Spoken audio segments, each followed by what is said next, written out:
It was a winter afternoon. A white police officer was driving home when a call came in, an urgent assignment.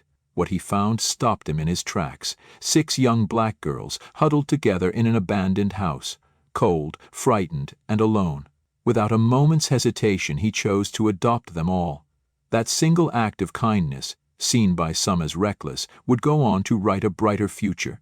Not just theirs, but his as well. Before we dive in this story, has a stranger ever done something for you that you'll never forget? Let's comment below. Thomas Granger sat behind the wheel of his cruiser, the sun just beginning to cast its golden hue over the quiet streets of Willow Creek. The town was still asleep, shutters drawn, flags swaying lazily in the early morning breeze. Main Street looked exactly as it had for the past 20 years. The red brick bakery with its chipped awning, the worn bench in front of the barber shop, and the whitewashed church steeple piercing the sleepy sky like a sentinel. Everything in Willow Creek had a rhythm, predictable, restrained, safe, just like Thomas had made his life after Helen passed. He sipped his coffee, lukewarm by now, and nodded politely to Mrs. Crenshaw, who was arranging her chrysanthemums outside the florist. "Morning, Tom," she called, her voice thin but chipper. "Church picnic still on for Sunday?" Thomas offered a tight smile, a half-hearted wave. "We'll see, ma'am, duty calls." She watched him a little too long, as if trying to fill in the silences that had grown around him since Helen's death. But Thomas had no more to give to the small talk, to the lingering invitations he never accepted. 10 years of quiet, of folding laundry alone and microwaving single portions, had made him forget how to be part of anything that didn't wear a uniform or carry a badge. Back at the station, the low buzz of early morning chatter was pierced by Sergeant Walt Mahoney's gruff voice. "Granger, got a sec?" Thomas followed him into the cramped office lined with dusty certificates and faded photos of old squads. Walt shut the door behind them and gave Thomas that look, the one that said, "You've been floating too long. You ever think maybe it's time to stop living like a ghost?" "I'm fine," Thomas said flatly, eyes fixed on the floor. "No, you're not. You're just here. Whatever else. But it isn't okay." Thomas's jaw tightened. "I've got the job. That's enough." Walt sighed and leaned back, disappointment hidden beneath concern. "That's not living, Tom. That's surviving." Before Thomas could retort, the radio on his hip crackled to life. Dispatch's voice was sharp, urgent. "Unit 3A, report of a possible child abandonment at 28 Bayberry Lane. Neighbor reports multiple minors left unattended. Proceed with caution." Thomas was already moving. "Copy that. En route." Bayberry Lane sat at the far edge of town, where old trailers hunched behind overgrown yards and the paint peeled off in long, sorrowful strips. As Thomas pulled up, he saw the front door hanging slightly ajar, the steps cracked and rotting. He stepped out slowly, his boots crunching over gravel, hand resting on his holster. "Willow Creek Police," he called out. "Is anyone inside?" A soft sob was his only answer. He pushed open the door, and the stale air hit him like a wall. Mildew, spoiled food, something worse. The living room was barren, save for a sunken couch and a broken lamp. In the corner, 6 children huddled together, wide eyes fixed on him like he was something dangerous or divine. The oldest girl, no more than 12, stood in front of the others with her chin raised, defiant and trembling. Her skin was dry, her braids still neatly done despite the chaos around them. Thomas knelt slowly. "My name's Officer Granger. I'm here to help. Can you tell me what happened?" The girl swallowed hard. "Our parents. They didn't come home. It's been 3 days." Behind her, a younger girl clung to her sister's sleeve, whispering through cracked lips. "We were hungry." Thomas's throat tightened. His hand moved to his radio, voice low but certain. "Dispatch, this is Unit 3A. I've got 6 minors at the residence requesting immediate assistance. Situation's delicate." As the dispatcher confirmed, Thomas glanced at the children. They were terrified, hungry, and alone in a town that historically never looked kindly on kids who looked like them. He could already hear the whispers from across town. "Those people. Where's their family? Bet there's drugs involved. Not our problem." He'd heard it before. But something in him shifted as the girl's eyes met his again. fearless, pleading, proud. It struck a chord that hadn't been touched since the day he held Helen's hand for the last time. This wasn't a case file. This was 6 lives unraveling right in front of him. And for the first time in a decade, Thomas Granger felt something stir in the hollow space where hope used to live. The station buzzed with low voices and the shuffling of paperwork as Thomas sat stiffly in the corner of the child welfare office, his uniform still dusted with dry leaves from Bayberry Lane. The 6 girls were in the adjacent room, eating sandwiches brought in by a social worker named Carla, kind-aimed, efficient, and clearly overwhelmed. The oldest girl, Aaliyah, hadn't said much since arriving. She sat close to the others, protective, her shoulders rigid every time a stranger entered the room. Thomas watched her through the glass with something tightening in his chest. Carla returned with a tablet and a clipboard, sighing heavily as she sat across from him. "Thank you for your help today, Officer Granger. We'll begin processing placement immediately. We'll try to keep the siblings together, but with 6, it's unlikely." Thomas blinked. "Wait, what do you mean unlikely?" "We'll prioritize sibling pairs," she replied, voice practiced, clinical. "But there aren't many foster families equipped for more than 2, especially with the age range, trauma, and—" She hesitated, her eyes flicking toward the glass before continuing more delicately. "And the cultural considerations. Families in Willow Creek, well, some might not be prepared to raise black children. It can be complicated." Thomas felt the air thicken. "So you're going to split them up?" "We'll do our best, but these aren't ideal circumstances." He didn't remember standing. His hands were shaking slightly, fists clenched. "What if I took them?" Carla blinked. "I'm sorry?" "The girls, what if I fostered them, all 6? Silence fell between them like a stone. "Officer Granger," she began, her voice slow, careful, taking in 6 children. "Black children is a massive commitment. You're a single man with no parenting history, no spouse, no experience with this kind of trauma. Do you understand what you're asking for?" Thomas glanced at the window again. Aaliyah was gently wiping peanut butter from the youngest girl's chin. One by one, the girls had started to lean into her, trusting her lead. They were scared, yes, but they were together. "I do," he said quietly. "I know what it looks like. I know this town, but I also know what happens to kids who get lost in the system. They get shuffled around. They grow up believing they don't belong anywhere, that no one wanted all of them. I can't live with that. I can't walk away." Carla folded her arms. "You'll be scrutinized. This won't be easy." "I'm not asking for easy," Thomas said, his voice low, cracking at the edges. "I'm asking for a chance." The door creaked, and suddenly Aaliyah was there, her small frame hesitant, but her eyes locked on his. "Sir?" she asked. "Are they going to send us away?" Thomas met her gaze, something catching in his throat. "Not if I can help it." A flicker of disbelief crossed her face, quickly followed by something far more dangerous. "Hope." Carla sighed, setting the clipboard aside. "Then we've got a lot of work to do." And in that moment, Thomas Granger made a decision that would redefine every quiet morning, every lonely evening, and every belief he had ever held about what family was supposed to look like. The first morning in the Granger household began with a chorus of unfamiliar sounds. Small feet padding across hardwood floors, cereal bowls clinking, a toilet flushing 3 times in a row, and a soft giggle followed by someone yelling, "That's my shirt!" Thomas stood in the hallway holding a mismatched bundle of clothes, utterly overwhelmed. The house that had once been so quiet it echoed now hummed with chaos and life. The guest room had become Hope and Michaela's space. The office now belonged to Trinity and Nia, and Bria shared the attic nook with Aaliyah, who insisted on being near the back of the house in case the little ones need anything. Thomas hadn't slept much. He spent the night pacing the hallway, listening for cries, unsure if he should step in or stay out.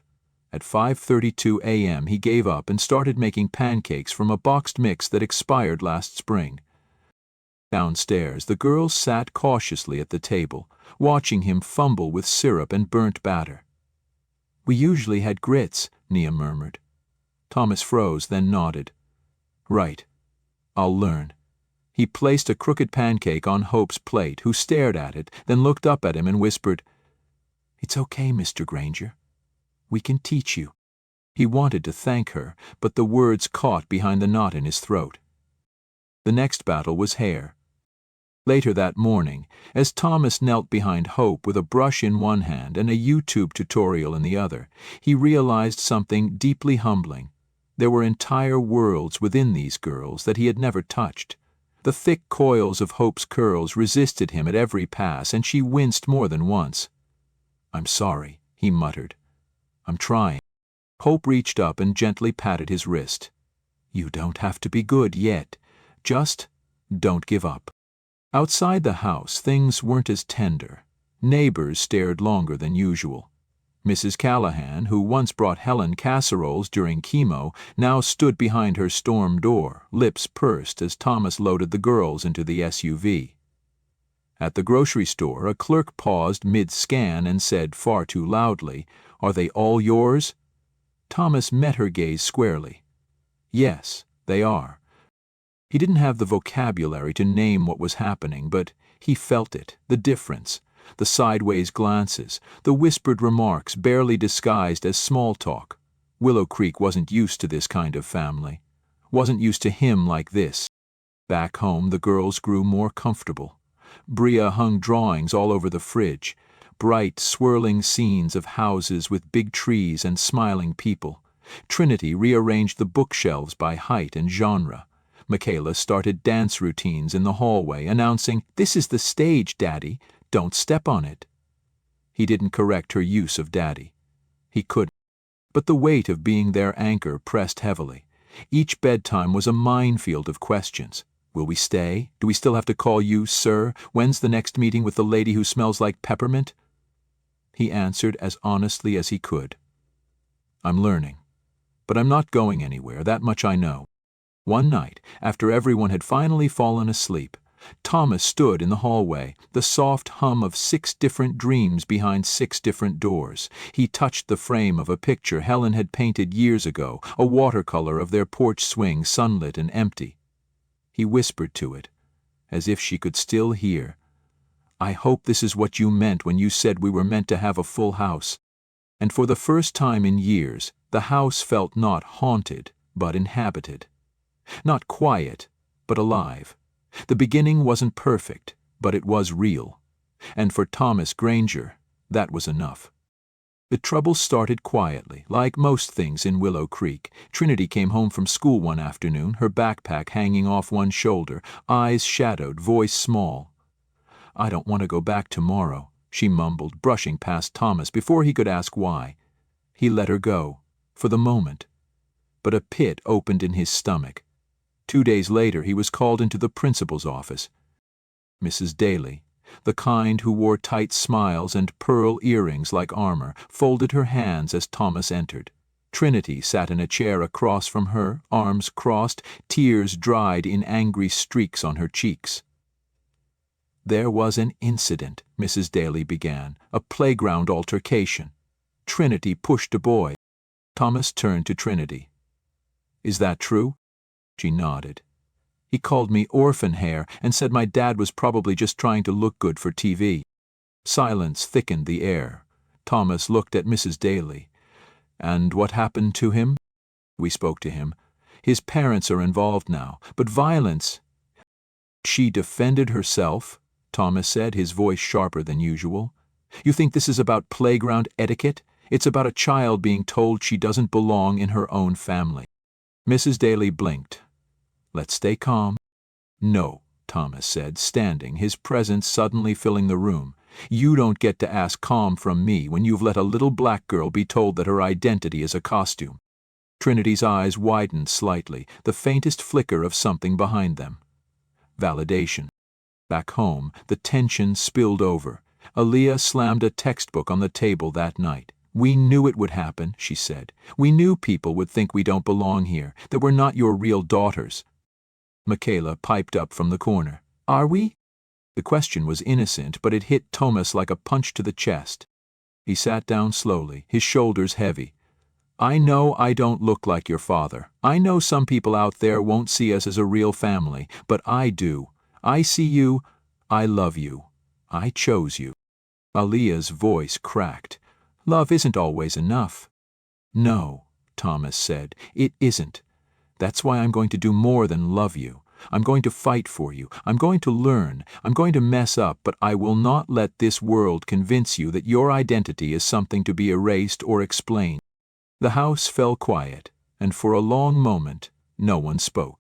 Later that week, Thomas showed up at New Mount Bethel Church, the town's predominantly black congregation.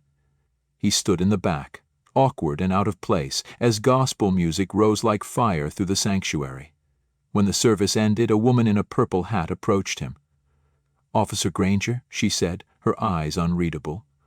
"You look like you're here to learn." "I am," he answered. She nodded. "Then sit with us next Sunday. And bring those girls.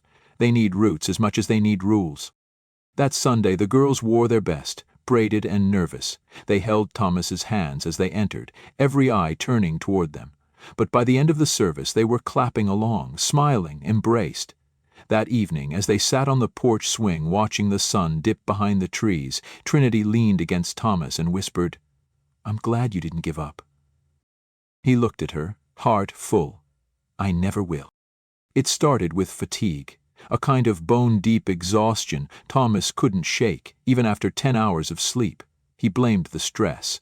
Raising 6 teenage girls wasn't exactly a quiet life, and kept going. Then came the cough. Dry, hacking, persistent. He brushed it off until one afternoon at the park, while cheering for Tiana at her basketball game, his vision blurred, and the world tilted. He stumbled, catching himself on the fence, breath wheezing out of his lungs like someone had punched him. Michaela saw it first, dropping her soda and running to him. "Dad," she cried, panicked. "Dad, are you okay?" He smiled weakly, waving her off, but inside he knew. Something was wrong. The diagnosis came 2 weeks later. Stage 3 non-small cell lung cancer.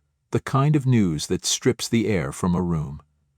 Thomas sat in the sterile hospital office, the word cancer echoing in his ears like a gunshot. He didn't smoke.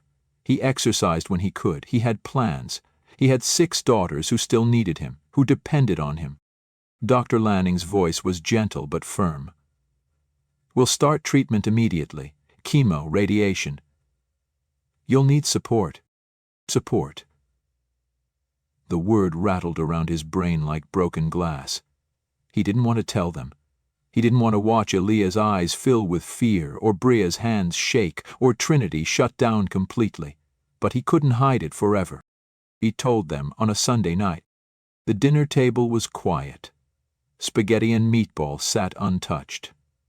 "Girls," he began, his voice rasping more than usual, "I need to talk to you about something." Aaliyah knew before he said another word. Her fork clattered to the table. "What happened?" "I'm sick," Thomas said plainly. "It's cancer. I'm going to be okay, but the next few months, they'll be rough." There was silence. Then Bria whispered, "Are you going to die?" Thomas's throat closed up. He reached for her hand. "I'm going to fight. I've got good doctors. And I've got you." The weeks that followed were a blur of hospital rooms, medications, and exhaustion. The girls, without being asked, stepped up in ways Thomas never imagined. Aaliyah took over cooking and rides to school. Tiana, home between games, drove him to treatment. Bria organized his pills with color-coded Post-its. Trinity read him poetry while he lay half-conscious on the couch. Nia made playlists of gospel and soul to help him sleep. And little Michaela, barely 12, sat by his side every night, holding his hand, her presence a quiet balm. One evening, after a particularly brutal round of chemo, Thomas opened his eyes to find them all gathered in the living room. Blankets, pizza boxes, homework scattered on the floor. They were laughing at something Tiana said, the sound warm and familiar. Thomas blinked back tears. "You girls," he croaked. "You're doing more for me than I ever did for you." Aaliyah looked up. "That's not true." "It is," he insisted. "I'm not your blood. I didn't give you life." "You gave us a life," she said quietly. "That matters more." He couldn't stop the tears then, nor the warmth blooming in his chest despite the pain. They didn't share his DNA. They didn't need to. They were his. Every tear he wiped, every braid he fumbled with, every hard conversation, they had built something stronger than blood. They had built a family. A few weeks later, as spring returned to Willow Creek, Thomas sat on the porch swing, wrapped in a blanket. The sky was dusky, the trees budding again. Michaela climbed beside him, resting her head on his shoulder. "You're not allowed to leave," she said softly. "I'll try not to," he whispered. And in that moment, surrounded by the girls who had become his heart, Thomas Granger knew family wasn't flesh. It was choice. It was love. It was staying, even when the road got hard, especially then. 15 years had passed, yet the front porch of the old Granger house still creaked the same under Thomas's weight. The oak tree out front had grown tall enough to cast long, dappled shadows across the walkway, and the paint on the mailbox had faded to a soft, worn blue. Inside the house, laughter echoed from the kitchen, where 6 women, no longer girls, prepared for a day Thomas hadn't yet been told to expect. It was Michaela who'd convinced them to keep it a surprise. "He deserves one last first," she'd said with a wink, "the kind he never got for himself."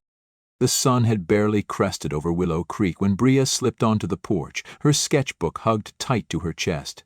"You ready for a little field trip, Dad?" she asked, eyes sparkling. Thomas adjusted the brim of his worn sheriff's cap. "Depends. Is it a trip where I end up having to speak in front of people, or wear one of those suits you girls keep trying to buy me?" Bria just grinned. "You'll see." They drove together, the girls packed into 2 cars behind him. Thomas was quiet on the ride, his eyes tracing the familiar roads of the town that had once whispered behind his back. These days the whispers had changed, turned to nods, respect, acknowledgement. Not everyone had come around, but enough had. At the entrance of the community center, a small banner fluttered in the breeze, celebrating family, love, and legacy. Inside, the space had been transformed. Photographs of the girls lined the walls, baby faces turned into bold portraits, Aaliyah in a courtroom, hand on a stack of files, Bria painting beside a class of eager first-graders, Nia coaching a team of bright-aimed teens, Trinity signing copies of her memoir beneath a quote that read, "My dad once taught me that love is louder than blood." Michaela's Broadway debut photo hung beside Hope's scholarship acceptance letter. The center of the room held a podium, flanked by chairs and lights. Tomas froze, overwhelmed. Then Aaliyah stepped up, sleek in a deep navy suit, her voice steady into the mic. 15 years ago, a man stood in a hallway outside a group home and decided 6 scared girls were worth fighting for. She paused, her throat catching. He didn't share our skin, he didn't share our past, but he gave us a future. He gave us a name, a home, a reason to believe in family again. A screen behind her lit up, revealing the logo of a new foundation. 2 hands, one dark, one light, holding the roots of a tree. The room held its breath as Aaliyah continued. Today, we are proud to launch the Granger Foundation for Inclusive Families, a nonprofit dedicated to supporting multiracial adoptions, cultural training for foster families, and scholarships for children aging out of the system, because love should never be limited by what people see on the surface. Thomas wiped his eyes with the back of his hand. Bria stepped forward next. "We all chose our paths because of what he showed us, what he lived. I tell stories through pictures, Trinity tells them through words, Hope through action. We all carry a piece of him." Finally, Aaliyah returned to the mic, her voice shaking. "We were not born from our father, but our futures were. He made them possible." The room stood as Thomas was helped to the stage. He looked out at the crowd. Church members, neighbors, teachers, the mayor, even Sergeant Walt, now long retired, standing with pride in the back. Thomas cleared his throat, voice thick with emotion. "I used to think I saved 6 little girls," he said quietly. "But the truth is, they saved me. They pulled me out of a house built on loneliness and into a life overflowing with love. They showed me how much I didn't know and how much I still had to give. They broke down walls I didn't even know I'd built. And if anything, I did help them become who they are today, then I've lived a life far richer than I deserve." Applause erupted. The girls surged forward, wrapping their arms around him in a tangled, laughing, tearful embrace. For one long moment the world fell away, and all that remained was love, loud, real, and shared. Later that night, Thomas stood again on the porch, the house behind him glowing with music and stories. Aaliyah joined him, handing him a cup of tea. "You did it, Dad," she whispered. Thomas looked at the stars, voice steady. "No, we did. And now, we help the next ones find their way home." The news came on a quiet Sunday afternoon, the kind that smelled like fresh rain and cut grass. Hope, now a poised and radiant 28, asked Thomas to sit with her on the porch, his porch, the same swing, the same rhythm of creaking wood and wind through the trees. She took his hand, eyes brimming with something deeper than joy. "Dad," she said softly, "I'm pregnant. It's a girl." Thomas's breath caught, the world pausing around the words.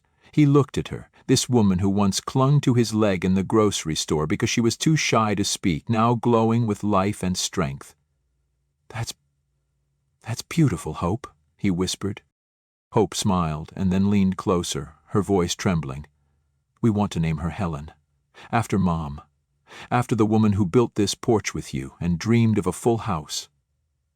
For a moment Thomas couldn't speak. His throat tightened, and the tears came before he could stop them.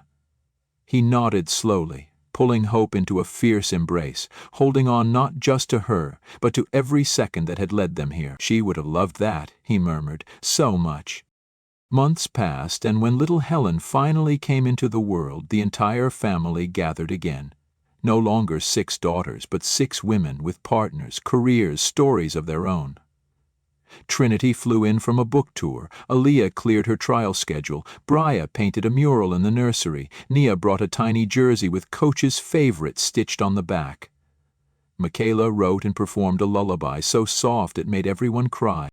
On a golden autumn evening, Thomas sat once again on the porch swing, wrapped in a thick sweater, a baby in his arms. Tiny Helen slept soundly against his chest, her breath warm and steady. Around him, the porch overflowed with life. His daughters talking, laughing, sharing stories. The sound of children running barefoot in the grass, partners leaning against railings, hands intertwined. The sky turned amber, and Thomas looked down at his granddaughter, his voice a whisper lost in the breeze. "I used to think family was something you were born into, but now I know it's something you choose, every single day with your whole heart." He smiled, the kind of smile that carries a lifetime, and gently rocked little Helen as the sun dipped low and love settled all around him, wide and enduring, like the roots of something deeply, beautifully chosen. Join us to share meaningful stories by hitting the like and subscribe buttons. Don't forget to turn on the notification bell to start your day with profound lessons and heartfelt empathy.